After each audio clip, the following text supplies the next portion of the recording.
Okay, let's dive into this. Welcome to The Explainer. Today, we're unpacking something truly fascinating and honestly pretty challenging. We are going to be exploring the work of Dr. Shungu M'gadzah.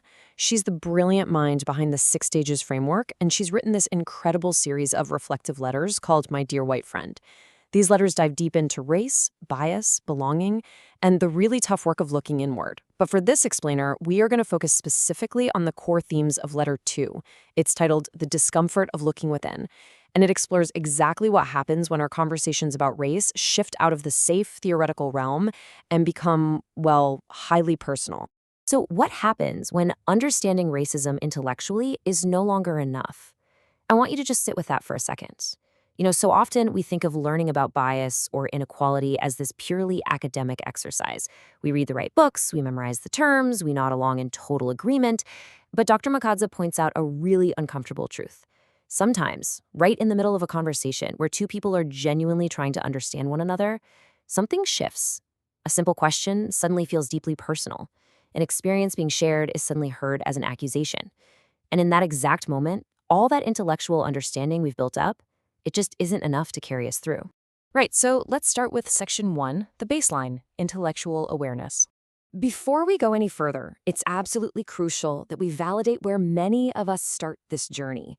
Understanding concepts like white privilege and learning the language of bias is essential groundwork. You literally have to know the vocabulary to even engage in the conversation. But, and this brilliantly illustrates the point, knowledge alone doesn't actually guarantee transformation. Understanding white privilege intellectually is one thing, scrutinizing it is something else entirely.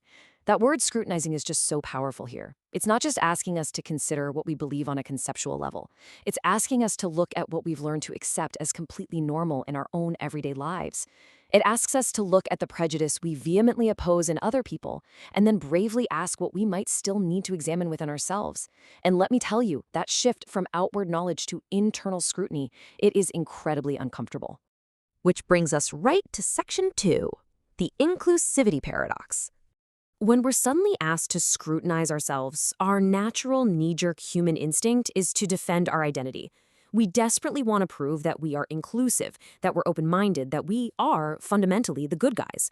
Just think about some of these really common statements people use as evidence of their inclusivity. I have black friends. I have a black partner. I have raised black children. I work closely with black colleagues. I do anti-racism work. I consider myself an ally. Now, here is the really, really important part. These statements might be 100% true.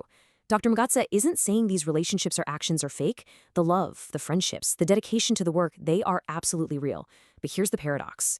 We often use these genuine truths as a sort of get-out-of-jail-free card to avoid our own internal reflection. Subconsciously, we tell ourselves, well, because these things are true about my life, I couldn't possibly harbor any bias. But the hard reality is that none of those things makes any of us automatically immune from bias. To really understand why that's the case, we need to ground this in some psychology. The American Psychological Association defines implicit bias as attitudes that may operate outside of our conscious awareness, and neuroscience backs this up. It shows that our amygdala can trigger defensive, biased responses in mere milliseconds. I mean, we're talking way before our conscious brain even registers what is happening. What this tells us is that bias isn't just about intentional, malicious prejudice, it's about deeply ingrained assumptions and cultural conditioning that operate entirely behind the scenes of our own minds. Love, physical proximity, and even deep friendship do not magically erase those unconscious assumptions. You can deeply, genuinely love someone of another race or dedicate your entire career to anti-racism and still have implicit biases operating completely outside of your conscious awareness. Because of that very real psychological fact, Dr. M'gadzah asks a direct and, frankly, deeply provocative question. What have these relationships and experiences helped me to examine, and what might they have allowed me not to examine? Oof, that is a question that makes you squirm just a little bit, isn't it? If we're using our diverse friendships or our anti-racism work as our proof that we've arrived and no longer need to reflect, then those very relationships are essentially allowing us to avoid the hard, messy work of looking at our own cultural conditioning. Which leads us to section 3, turning the lens inward. Think about a time when a conversation about race or bias suddenly got really tense. What's usually happening there is that the need to protect our identity becomes vastly stronger than our capacity to just remain curious. That breaking point happens because scrutiny feels like a literal threat to our identity. When a conversation about race becomes personal, it morphs. It stops being a space where one person is simply trying to understand another person's lived experience. Instead, it turns into a courtroom where we are furiously defending whether we are a good or bad person. We start hearing someone's personal experience as a direct accusation against us. And you know what happens when we feel accused of being a bad person, right? Our walls go straight up. The curiosity dies, and defensiveness completely takes over the driver's seat. Let's move to section 4 and see how this builds, the 6 stages framework.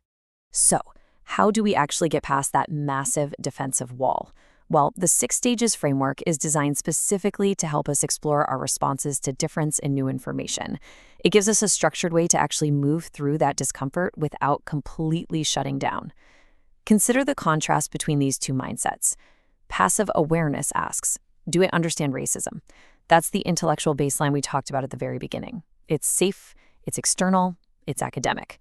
Active examination, on the other hand, asks something much harder. What happens inside me when understanding racism asks me to examine myself? That completely shifts the focus from a broad societal issue to a deeply personal, often uncomfortable internal transformation.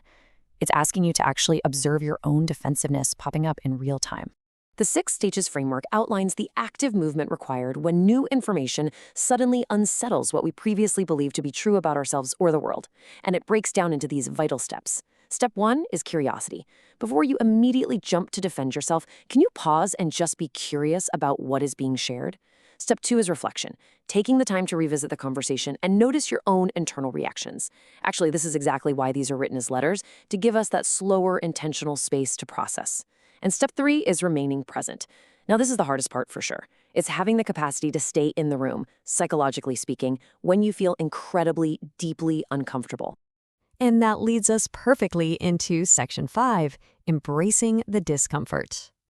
In those exact moments of tension, when our worldview is being directly challenged by someone else's reality, we face a really critical choice. We can either protect our existing story, the comfortable story that says, I'm completely inclusive, I have Black friends, race absolutely doesn't affect my judgment, or we can bravely choose to become curious about what else might be true. Discomfort isn't a sign that you're doing something wrong. In this context, discomfort is literally the doorway to deeper understanding. So, the crucial point is that meaningful change requires so much more than just outward advocacy. It requires psychological safety and a genuine willingness to do the internal work. It involves recognizing our own assumptions, challenging our own prejudices, and critically examining our own responses right when we feel the most defensive. And perhaps most importantly, it requires locating the problem within, not just in other people. It's so easy to point at explicitly prejudiced people out there in the world and say, well, they are the problem. It is much harder but infinitely more meaningful to look inward and ask how culture, privilege, and bias might also live right within us. As we wrap up, I want to leave you with this final, lingering thought from Dr. M'gadzah. Can we remain curious enough to notice our biases when asked to look again? Because the truth is, whoever we are, whatever identities we hold, whatever amazing anti-racism work we might do, none of us ever reaches a finish line where reflection is complete. The goal isn't to prove to everyone that we are perfect. The goal is to stay present in the discomfort, to resist that overwhelming urge to rush to a defensive answer, and to remain curious enough to just keep looking within. Take a moment to really let that sink in today. Thank you so much for joining me for this explainer.